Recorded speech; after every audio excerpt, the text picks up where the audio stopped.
Hey, good morning. Welcome to Hobby Evolution, episode 398. I didn't even tweet out the link, so I woke up late. The coffee's not even going. I have to go early because I have to make sure my wife is awake. She is heading down to Chicago this morning, live right now. We're posting to Twitter. So, what is up? I think, did George? There's George. George always keeping me on my toes, right? A great conversation last night on Brad's channel, Texas Card Dude, talking about card shows, talking about being on both sides of the table, front side, back side, as a vendor and as a buyer. You can check that out in its entirety on his channel, Texas Card Dude. What is up, Herman? Good morning. There was one question though that I want to touch on this morning that I don't think I answered. I didn't provide a very good answer. Diego had the question, what sells at a card show? And I didn't dodge the question, but I don't think I provided a great answer to the question. And in reality, there's really not a good answer to that question. What's up, Zach? Good morning. Now, every once in a while, and I posted something yesterday on Twitter, everything sells on eBay. And I sold yesterday 1985 Topps Gary Pettis. You know, the card where, and I'd show you, but I sold them all yesterday. Where Gary is, it's a Gary Pettis card, but it's actually his younger brother that is on the photo. It's a very popular card in the 80s, and it's still kind of one of those iconic 80s cards. I sold 8 of them, $1.50 a piece, and $12 minus the discount. So everything sells on eBay. Now, if I would have taken those Gary Pettis cards and put those in a dollar box, even a quarter box, they would have sat and sat and sat. Nobody would have bought those. But eBay allows you to find the right buy. I mean, they've been in my eBay store for probably 2 years, and I've sold, I probably started with 20 of them, and I'd sell some here and there. And every time I'd get that notification, hey, 1985 Topps Gary Pettis sold, it's like, hey, yay. And then when I get the notification that the rest of them sold, hey, this is awesome. What is up, Zach? Good morning, Diego, Jenny, Ryan, Bob. Good morning, all. Jenny says, depends on the buyer, the price of the card. Yeah, there's so many factors, and that's kind of why I didn't really answer the question well.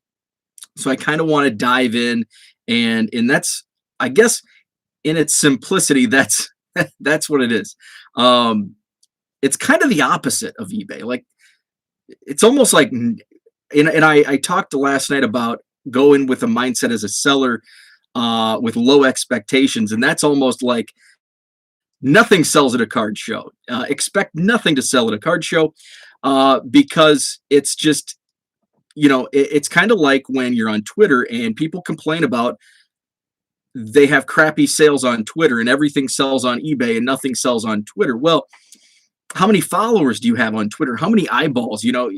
Maybe you have 500 followers, 1,000, 2,000 followers. That's up to 2,000 eyeballs.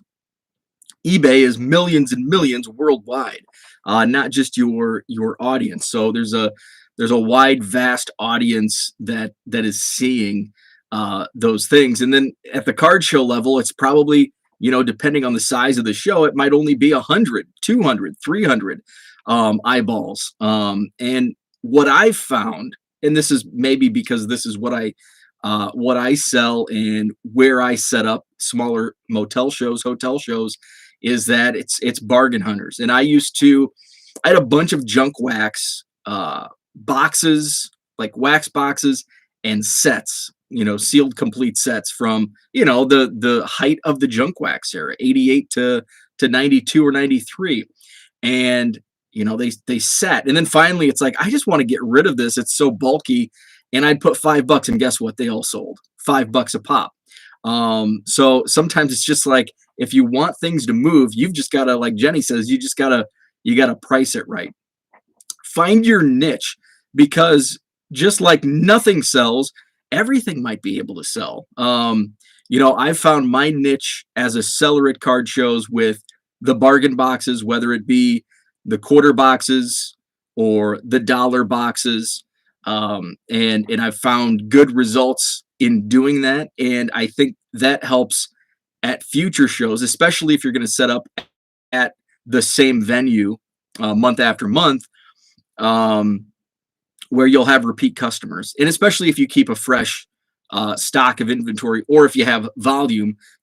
I have 15 or 16 bargain boxes, so people, they can't look through all the cards in one show. And they want to check out the other booths. So they can come back, but then eventually after so many shows, it's like, okay, I've gone through these. Where's the fresh new stuff? I can't really speak to vintage or high end or, $10 boxes, $20 boxes, because I just don't have the experience with those types of cards, inventory, sales at a card show. But I can speak to the bargain boxes and what sells within bargain boxes. A lot of prospects, especially, up and coming. And I sometimes, I try not to put first Bowman, potential top prospects in there, but, I'll throw some in there, just, reward those prospectors that come in. So I try to fill it with a little bit of everything, because you're going to have different kind of buyers. You're going to have vintage looking for 70s set builders, which my boxes are a set builder's nightmare because they're not sorted in any form or fashion. Team collectors, player collectors, and then what I find most in my bargain box shoppers are, I'm just looking, and they're probably much like me when I go as a buyer to card shows, where I'm looking for bargains. I'm looking for those first Bowmans and those first Bowman Chromes of, potential guys that, could climb that prospect list, and that 25 cents becomes $5, $10 down the road. I'm going to get to the chat. What's up, David? Good morning. Jenny says, my expectation going into a card show is if I can make some trades, I had a good day. The rest is just a bonus. And yeah, that's another thing. When I'm looking through, sometimes I'm looking for other players that I'm working on trades for people. Ryan says there's a lot of set builders out there looking to complete their sets to individual cards. They are looking for easy to find on eBay or other card selling platform. Diego says, I would just like to know I can cover a table. And that's you just have to try. It's kind of a crapshoot.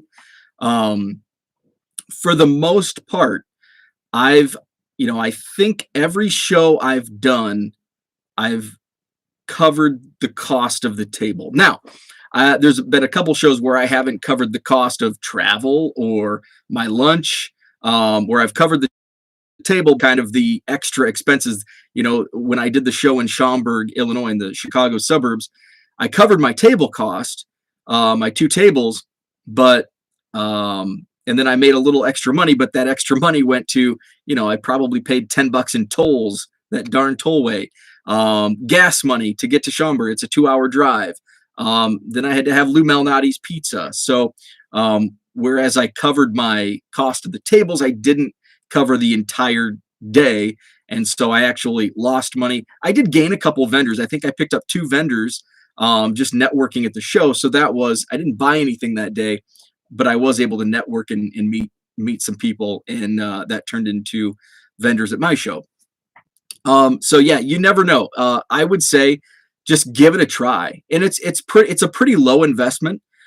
Table costs probably, depending on the show, $25 to $50 for a single table. At the I call them standard shows, not like a Dallas show or a Chicago show or Wisconsin Dells, not like the mega shows, but a single day hotel show, you're going to be somewhere between $25 and $50 for a table. So Diego, my advice would be just do it. Sorry, Nike, but just pick a lane of what, whether it's going to be dollar boxes or, if you want to take, I don't know if you have slabs or higher end cards, if you want to take those, just give it a whirl and test it out. That would be my advice, is kind of pick a niche, or maybe on your first time, just maybe mix it up and see what garners the most attention at that show. Ask around, ask some of the other vendors, like, hey, because there are some shows where it's vintage heavy, where there's vintage dealers, and so the vintage collectors are coming to the show because they know there's vintage dealers, and so it's kind of known as a vintage show, or it's known as the super modern slab show, or it's all bargain box guys, or mostly bargain box guys. So ask around, get kind of a feel. If you know anybody that does a show in your area, ask them and just check it out that way. I also don't feel the current crop of collectors have the nostalgia pull like my generation, because it's a different type of collecting now. My gut is the tide of cards is different, whereas there is a ton of nostalgia draw from the type of collector. That's a great point, because I don't know what is the nostalgia. I think we're going to be past we are past the nostalgia. We're in our nostalgia era. But for the kids and the teenagers right now, many of them are going to step away from the hobby, and they're going to jump back in 25 years. What's their nostalgia going to be? And maybe it is slabs. Maybe in 25 years there's something all new, and what we know now as a PSA or an SGC or a Beckett slab is no longer. And so that becomes your standard slab. I don't have one nearby, but your standard slab becomes nostalgic because they don't make them anymore. So a lot can change in 25 years. Who knows what Fanatics is going to do with everything. So what we see now, it could be nostalgic for the younger generation. It's just something that, what we see as nostalgic is going to be different for this generation. Jenny says 2 sellers at Sunday show had strictly vintage, and they were disappointed in the show. Barely made their $40 table fee back. Yeah, that's why I say go in with low expectations. I've been there. The show I did, Madison had a Sunday show here, and that was the last show I did before COVID. And I think table cost was like $35-$40, and I might have made $50. Now it's a show. It was a 15-minute drive. It's a 4-hour show. Took up half my day. No sweat off my back. I had no expense outside of the table cost in there, outside of my time. So it was one of those things where it's like, oh, okay. And it was one of those where I think Brad mentioned it in last night's show about, sometimes you have too much stuff. It's overwhelming. And I was kind of in that area where I had some quarter boxes and some dollar boxes, but then I just had a bunch of random, like, just stuff I pulled out of the basement that I just wanted. Almost garage. It was garage sale-ish, because I just had random sports memorabilia that I just wanted to get rid of, and I may have sold 1 or 2 items out of that stuff. What's up, Hayden? Good morning. George says Heritage Miners good for quarter boxes, or are they all eBay and hold? That's another great question. Right now, it's mostly hold, just because of my situation right now. I have a lot of football and basketball to list on eBay. So I'm going to list my hits from Heritage Miners on eBay. The base has been kind of sorted. It's sorted by, the 10s, but I haven't sorted into player lots yet. I'll probably wait until December, January, just to hit that spring training, and see where things fall. But typically, I would say it's both. As a buyer, I love finding Heritage Miners top 100 prospects in quarter boxes, and I'll pick those up. Now, Heritage Miners base cards, it's not like a First Bowman. They don't have that clout. They're not as collected as the Bowman prospect cards. But I still find joy in finding some, prospects in those quarter boxes. You can go eBay right now I've sold a couple of the insert sets at a good price. So I'll sell some insert sets. I'll sell the short prints, and I'll sell the hits because it's new. People are looking for it right now, but then over the next 2 months, it's just going to kind of be dead dead weight. But then as baseball season gets near again, they will it'll come to the forefront once again. Jenny says, I never factor in the gas travel cost because I'd be at the show as a shopper if I wasn't as a seller anyway. Yeah, I take that into account just because it's some shows, it's, like the Schaumburg show, I was strictly a seller. And it was a far drive, and it wasn't a show that I normally would have done. I was just trying to get as much money as I could for the national because it was a couple weeks before the national. So I was strictly in sell mode. So I took every cost into account. Other shows, I'm probably not as rigid with that thought process. But most of the time, yes, I take all that into consideration if I'm not already, going to be going to that show. Ryan says, you're right, Zach. That's how I bought a lot of junk wax boxes due to reliving what I opened as a kid. I love the nostalgia. I bought a 91 Upper Deck football hobby box at the Rockford show a couple weeks ago. I'll be opening that up at some point. I kind of laughed. I was going to save it for Christmas because it was my first hobby box I ever got, and I was a kid, and it was under my Christmas tree in 1991. And I joked I'm going to do a YouTube video of opening this, nostalgia rip. Maybe I'll wait till Christmas. And now it's like, well, it's October 28th, and there's really I don't see an end in sight to catching up on getting cards listed. So it might be around Christmas when I finally get to cracking open that box. Jenny says I would check out the show. That's a great idea. Check the show out first. See if it gets advertised good, bring in shoppers. We have one here that sucks. Yeah, definitely look into that. You can see that'll really give you a lay of the land. The show here in Madison that I went to right before COVID, I had been as a customer a few times, 3, 4, 5 times. It wasn't a show, and that's why I wanted, and I mentioned this last night, it's why I mentioned that I wanted to start my own show, because I don't like Sunday shows. I just kind of like to veg out on Sundays. I don't like to get out. I'm very productive and out and about on Saturdays. So I didn't go to every show, the show every month, but I had a kind of a good feel on, the lay of the land and what I could bring and sell. So that's good advice. Dan, what's up, Dan? Good evening to you. Zach says they're going to be nostalgic about a rainbow. The nostalgia was tied to ripping packs. Does it apply to searching on eBay? No, but there's going to be something nostalgic about this current generation. It was different for us, and it's going to be different for them.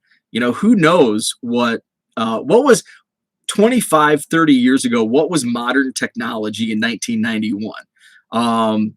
A huge desktop computer, where now, we look back and now we have a small iPhone that does way more computing power than that big desktop.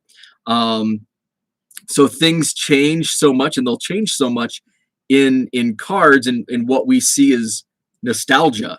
It's going to be different for, nostalgia was different for our parents. And it's different for us, and it's going to be different for your kids and, the younger generation right now. We just don't know what it's going to be, what's going to stick. Fortunately for us here in the hobby, something that came back due to a global pandemic was cards, and our nostalgia was released in the form of cards again. So who knows what nostalgia is going to be for the kids. But remember, our mindset is different. So what are kids collecting today? And I said, I said, like, the slabs, like, in 25 years, what are kids slinging right now? They're slinging those PSA slabs.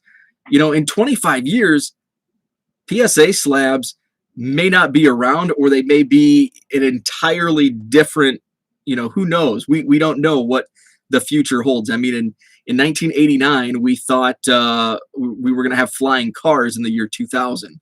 We're still waiting. So we can't predict the future or know what changes are ahead, but that could be one thing. And I don't know. That's just me spitballing ideas. Bob says, you going to the Chicago show next month? Yes, I will be. I'll be there all 3 days, just walking the floor as a buyer. You'll find me digging through 25-cent boxes. What's up, Andrew? Good morning. Ryan says, nostalgia got me a nice card, opened a box of 91 score and got the mantle. Nice. That is sweet.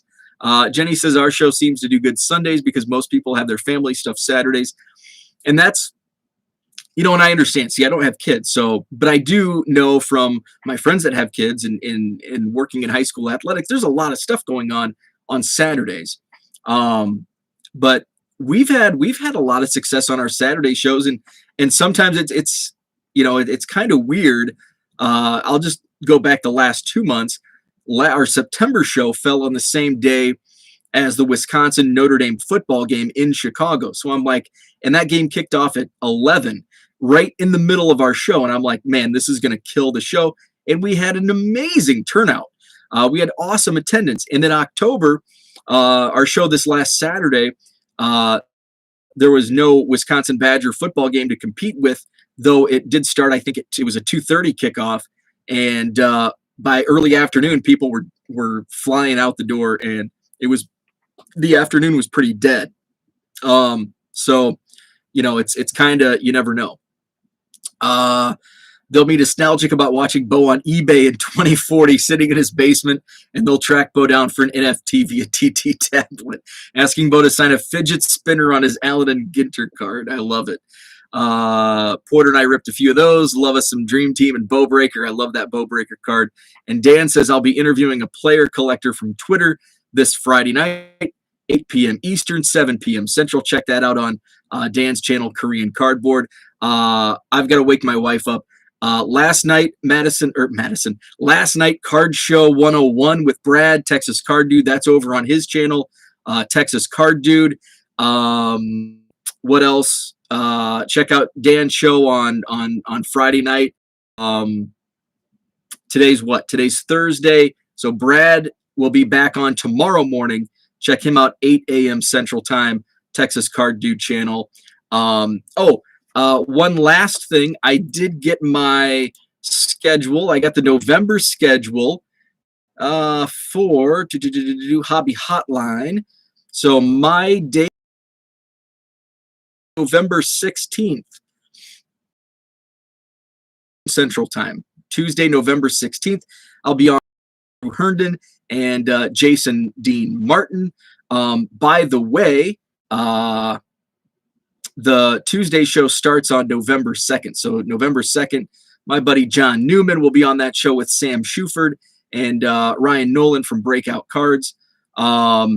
Speaking of Jason Martin, check out him and Ken have an awesome new video series. I think Ken even mentioned, I don't know what to call it, but they're on YouTube.